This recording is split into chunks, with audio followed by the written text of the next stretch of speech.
তুলতে এসে দেখি না গো লিলি ফুলগুলো একদম থোকা থোকা হয়ে ফুটেছে। দেখো তনুকি খায়। আজকে সকালবেলা আমার রান্না নেই। একটু বড় গোপাল, আমার গোপাল কোথায় ঘুমোচ্ছে দেখেছে শোকেসের মাথায়, কারণ ঠাকুর ঘরের ওখানে তো পাখা নেই, আমার গোপালের গরম হবে। তো আগে ওইখানে যখন শোকেসটা ছিল ওখানে হারমোনিয়ামের উপরে ঘুমাতো আমার গোপাল, আর এখন শোকেসটা কিন্তু এদিকে করে দিয়েছি, আমার গোপাল এখন এখানে ঘুমায়। বলো গোপাল, সকলকে একটু বলে দাও তো গুড মর্নিং। আমার গোপালকে নিয়ে গিয়ে স্নান করাবো, স্নান করিয়ে বসিয়ে দেবো। যা গরম পড়েছে সকালবেলায় না গোপালকে স্নান করার, গোপালেরও গরম লাগে, কি বলো? আর গোপালের জন্য একটুখানি ফুল তুলতে এসে দেখি না গো লিলি ফুলগুলো একদম থোকা থোকা হয়ে ফুটেছে। দেখো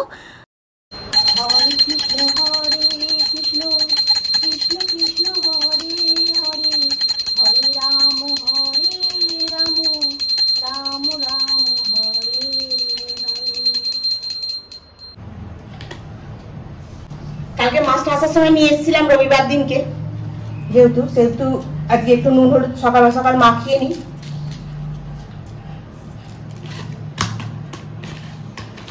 নিয়ে ভাজতে বসিয়ে দেবো। এখন আর সকাল নেই গো বন্ধু, এখন সকাল বেজে গেছে 8 সাড়ে 8টার কাছাকাছি। আর মাছের নিয়ম হলো একটু নুন হলুদ মাখিয়ে 5-10 মিনিট রেখে দিলে তাহলে এই নুন হলুদটা মাছের ভেতরে ঢোকে।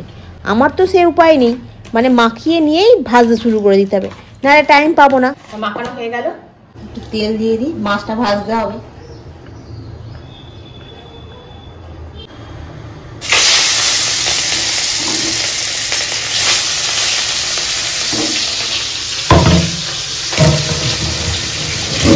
এখানে আরো 4-1 পিস মাছ আছে, 2 পিস মাছ আছে, 4-5 পিস মতো।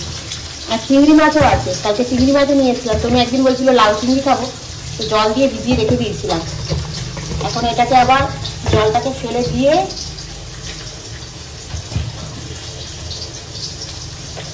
ফ্রিজে এটাকে আবার চালান দিতে হবে। এধার ওধার করছে, একটু পুড়ে দিই, দিয়ে এটাকে ফ্রিজের ভিতরে আবার পুড়ে দিই। কালকে মঙ্গলবার, কাল হবে না, আবার সেই বুধবার।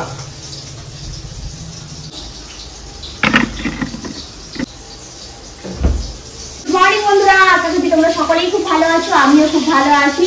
তো আজকে ব্লগটা আমি স্টার্ট করছি। এখন বাজে ঘড়ির কাঁটা 8:30। তো তার আগে থেকে স্টার্ট হয়ে গেছে, মানে এখন আমি তোমাদের সঙ্গে কথা বলা শুরু করলাম।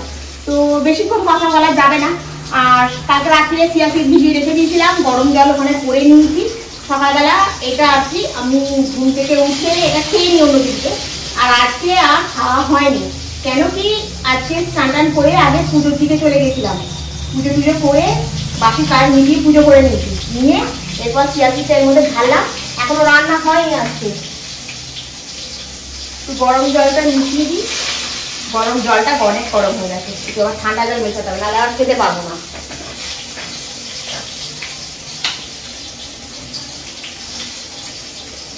আর মাছটাও ধুয়ে ভাজতে বসিয়ে দিয়েছি। এখানে আনাজ রেখে দিয়েছি, তোমার পেঁপে আর ডাটা দিয়ে আলু দিয়ে মাছ দিয়ে আজকে হবে ঝোল।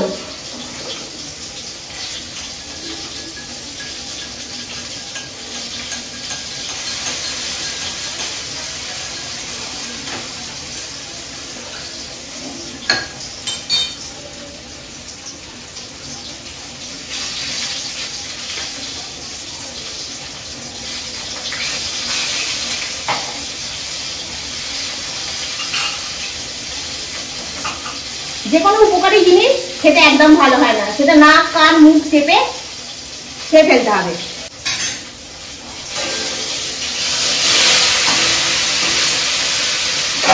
মাছটা উল্টে দিলাম, এবার একটু আনাজটা ঝটপট করে কেটে নিতে পারলেই ব্যাস।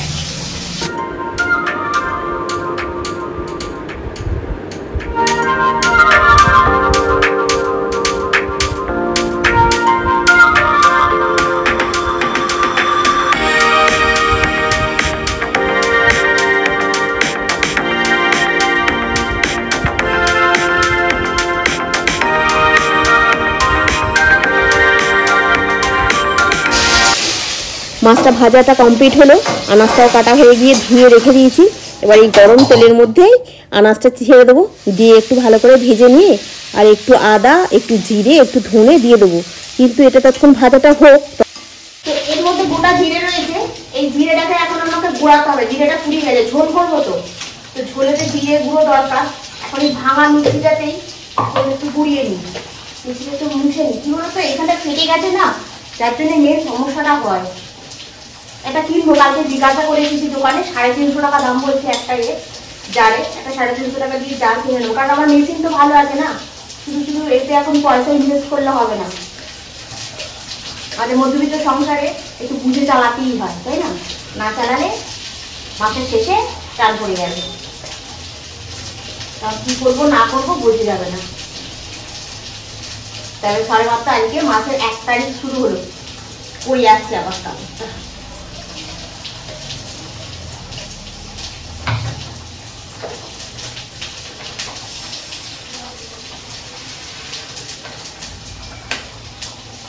একবারই ধুয়ে নেব। আর এটা তো প্যাকেট ছিল, ওই জন্য আমি ধুইলাম। ধুয়ে শুকনো করতে দিতে গেলে তোমার রোদ্দুরে পাবে না, সেই 4-5 তলায় উঠতে। আর আমি সারাদিন বাড়িতে থাকি না, সেই জন্য সবসময় প্যাকেট কিনি, লুজ কিনি। আর লুজ কিনলে বড্ড ময়লা থাকে, প্যাকেটে অতটা ময়লা থাকে না। একটু মিউট করে দিই সাউন্ডটা এখন, নাহলে তোমাদের আবার কানে লাগবে।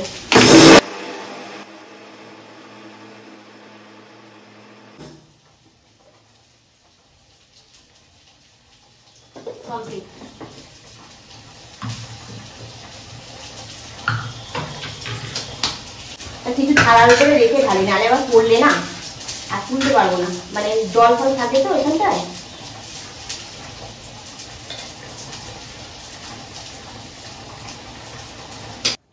কড়ার উপরে দিয়ে দিয়েছি সর্ষের তেল, তেজপাতা, একটা শুকনো লঙ্কা, কালো জিরে ফোড়ন দিয়ে ঝোলটাকে সাঁতলে দিলাম।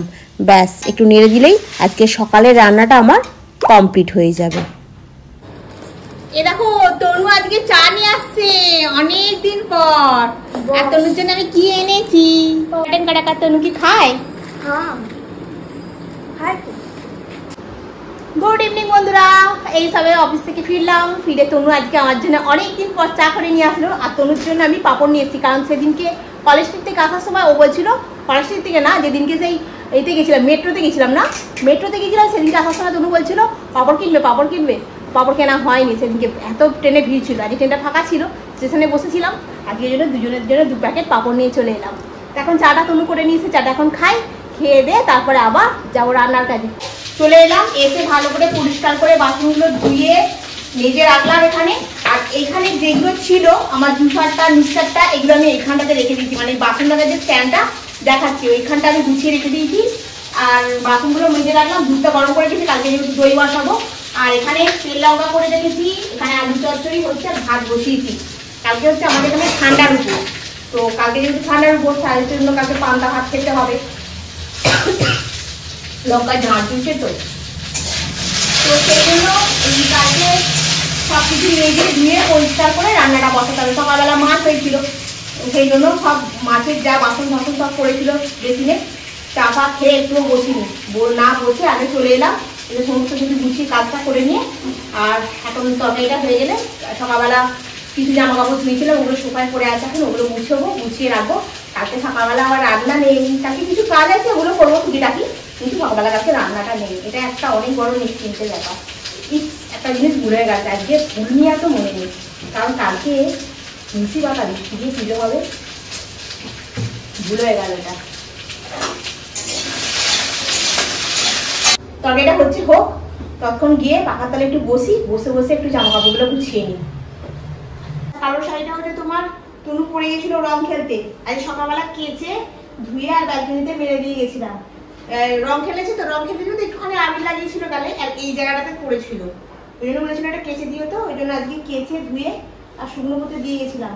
শাড়িটাকে একটুখানি করতে হবে, ইস্ত্রি করতে হবে, নাহলে পরা যাবে না, নেয়াটা মতো হয়ে গেছে। তো হ্যান্ডলুম শাড়ি তো, আর শাড়িটাকে অনেকটা বড় মতো, আর তনু লম্বা, ভালো মানায়। শাড়ি ছিল, সায়া ছিল, ব্লাউজ ছিল। আর কালকে যে শাড়িটা পরেছিলাম ওটা বললাম না, এতে দিয়েছিলাম, দিয়ে চলে গেছিলাম রোদ্দুরে। আরে ফ্যান উদাচ্ছে, চলুন এটা এখন রাখি, হাতের ফ্যানটা এখন দেখি। ব্যাস নিয়ে এবার বেসিনে কতগুলো বাসন আছে মাজবো, মাজলে আজকে রান্নাটা কমপ্লিট হলো, কাজও কমপ্লিট হয়ে যাবে। আর তরকারি করে নিয়েছি, কি তরকারি করলাম এটা আজকে আর দেখাবো না, এটা কালকে দেখাবো। হ্যাঁ, আর ভাত ঠান্ডা হবে তবে ভাতে জল ঢালতে পারবো। আর এখানে তেল লঙ্কাটাকে চাপা দিয়ে রেখে দিতে হবে, কালকে মেখে খাবো। দইও বসানো হয়ে গেছে, এটা ভাজ করতে করতে ছুটে এলো। এখন গিয়ে সাইডটা ভাজ করবো, করে আলমারিতে তুলে রাখবো, রেখে দিয়ে একটুখানি বসবো, তারপরে খেতে বসবো। আর তনু তো বলেই দিয়েছে মুড়ি খাবো, তো আলু সেদ্ধ হয়ে গেছে, ভাতের সঙ্গে দিয়ে দিয়েছে একেবারে আলু সেদ্ধ, আলু দিয়ে মেখে মুড়ি খেয়ে নেবো রাত্রেবেলা। ব্যাস, চলুন বন্ধু, আজকে ব্লগটা আমি এখানেই শেষ করি। নেক্সট ব্লগে আবার তোমাদের সঙ্গে দেখা হবে। তোমরা ভালো থেকো, সুস্থ থেকো, গুড নাইট।